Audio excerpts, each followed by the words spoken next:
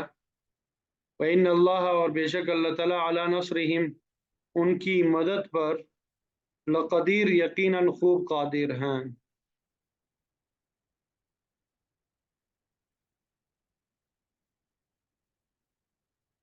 سمجھ میں آ گیا ترجمہ؟ الذین جو اخرجو نکالے گئے من دیارہم اپنے گھروں سے بغیر حق ناحق، جو اپنے گھروں سے ناحق جو ہے وہ نکالے گئے. الا صرف ان یقولوا یہ کہ وہ سب کہتے ہیں ربنا اللہ، ہمارا رب جو ہے اللہ تعالیٰ ہے.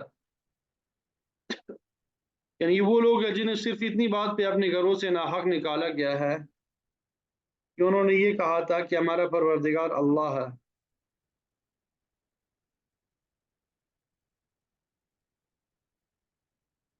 ولولا دفع اللہ، اور اگر اللہ کا ہٹانا نہ ہوتا الناس لوگوں کو، ولولا دفع اللہ،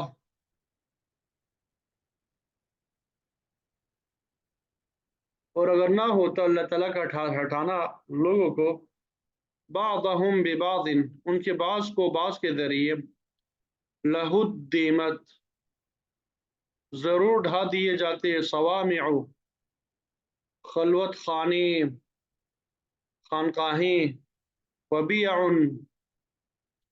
اور گرجے وصلوات اور عبادت خانے ومساجد اور مسجدیں.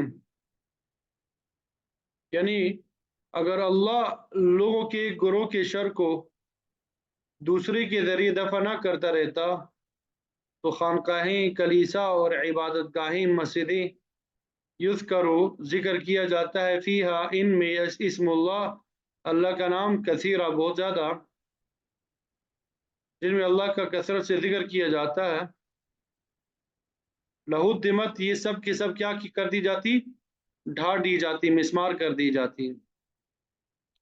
وَلَيَنْصُرَنَّ اللَّهُ اور یقیناً ضرور مدد کرے گا اللہ تعالیٰ مَن يَنْصُرُهُ جو وہ مدد کرتا ہے اس کی. ٹھیک ہے، لَيَنْصُرَنَّ اللَّهُ یہ یہاں پہ جو لکھا ہوا ہے لَيَنْصُرَنَّ یہ الگ جب ہو تب وہ ضرور مدد کرے گا، لیکن جب اللہ کے ساتھ ملائیں گے تب وہ نہیں ہوگا. یقیناً ضرور مدد کرے گا اللہ مَن يَنْصُرُهُ جو وہ مدد کرتا ہے اس کی. یعنی اللہ تعالیٰ ضرور ان کی مدد کرے گا جو اس کی دین کی مدد کرتے ہیں. ان اللہ بے شک اللہ تعالیٰ لقوی یقیناً بہت طاقت والا ہے، عزیز خوب غالب ہے یا بڑی اقتدار والا ہے. الذین وہ لوگ جو ان مکناہم اگر ہم اقتدار دیں انہیں فی الارض زمین میں، واقاموا وہ سب قائم کرے الصلاۃ نماز کو، وآتوا اور وہ سب ادا کرے الزکوٰۃ زکوٰۃ کو، وامروا اور وہ سب حکم دی بالمعروف نیکی کا، ونہوا اور وہ سب روکے عن المنکر برائی سے. یعنی یہ ایسے لوگ ہیں کہ اگر ہم انہیں زمین میں اقتدار بخشے تو وہ نماز قائم کرے، زکوٰۃ ادا کرے، لوگوں کو نیکی کی تاکید کرے، برائی سے روکے، تمام کاموں کا انجام اللہ ہی کے قبضے میں ہے. وَلِلَّهِ اور اللہ کے لیے عاقبۃ الامور تمام امور کا انجام ہے، تمام کاموں کا انجام اللہ ہی کے قبضے میں ہے. وَإِن يُكَذِّبُوكَ اور اگر وہ سب جھٹلائیں آپ کو، فقد کذبت تو یقیناً جھٹلایا قبلہم ان سے پہلے قوم نوح قوم نوح نے، وعاد اور عاد نے، وثمود اور ثمود نے. اور اے پیغمبر اگر یہ لوگ تمہیں جھٹلاتے ہیں تو ان سے پہلے نوح کی قوم، عاد اور ثمود کی قومیں بھی اپنے اپنے پیغمبروں کو جھٹلا چکی ہیں. وقوم ابراہیم اور قوم ابراہیم اور قوم لوط بھی. واصحاب مدینہ اور مدین والے نے، اور مدین کے لوگ بھی، وکذب موسیٰ، اور جھٹلایا گیا موسیٰ علیہ السلام، تو میں نے مہلت دی، ڈھیل دی، للکافرین، سب کافروں کو، ثم اخذتهم، پھر میں نے پکڑا انہیں، فکیف، تو کیسا ہے، کانا، تو کیسا تھا، نکیری، میرا عذاب، اب دیکھ لو کہ میری پکڑ کیسی تھی۔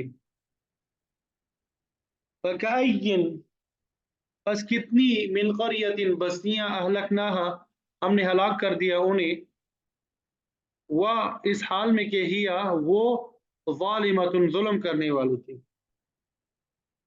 جن کو ہم نے اس وقت ہلاک کیا جب وہ ظلم کر رہی تھی، فہیا، بس وہ خاویت، گری ہوئی ہے، علی عروش، اپنی چھتوں پر، وہ اپنی چھتوں کے بل گری پڑی ہے، وبئر، اور کنویں، معطلۃ، ناکارہ پڑے ہوئے ہیں،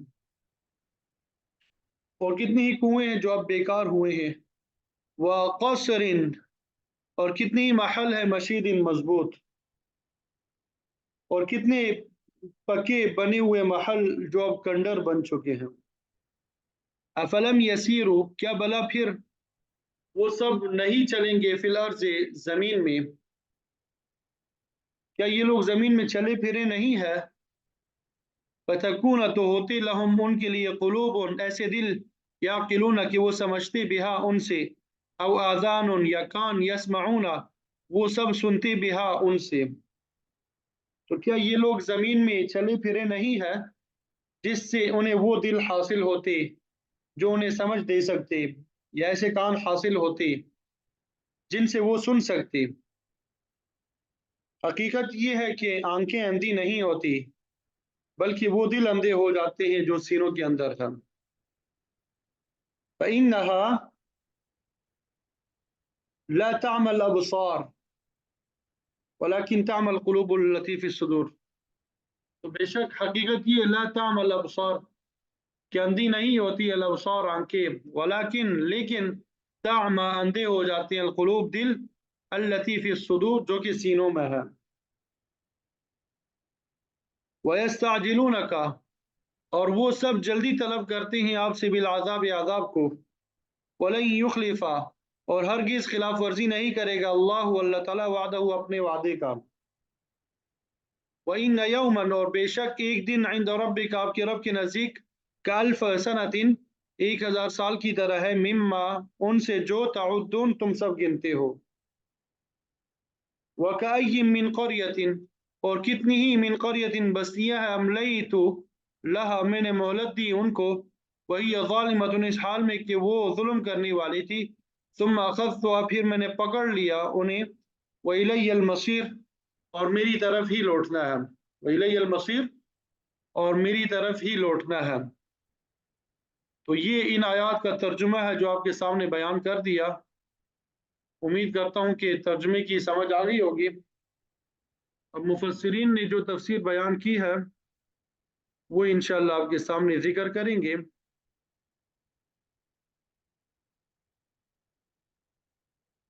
تو آیت نمبر 38 کا ترجمہ ہم نے پچھلے ہفتے پڑھ لیا تھا،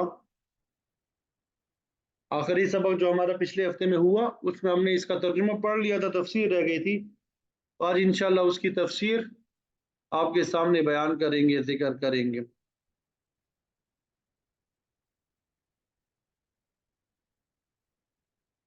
اللہ اکبر کبیرہ۔ تو مسلمانوں کو آیت نمبر 38 میں تسلی دی گئی ہے، وہ یہ ہرگز نہ سمجھے کہ ہمیشہ وہ کفار کے رحم و کرم ہی پہ رہیں گے، بلکہ ان کا اللہ تعالیٰ ان کے ساتھ ہے۔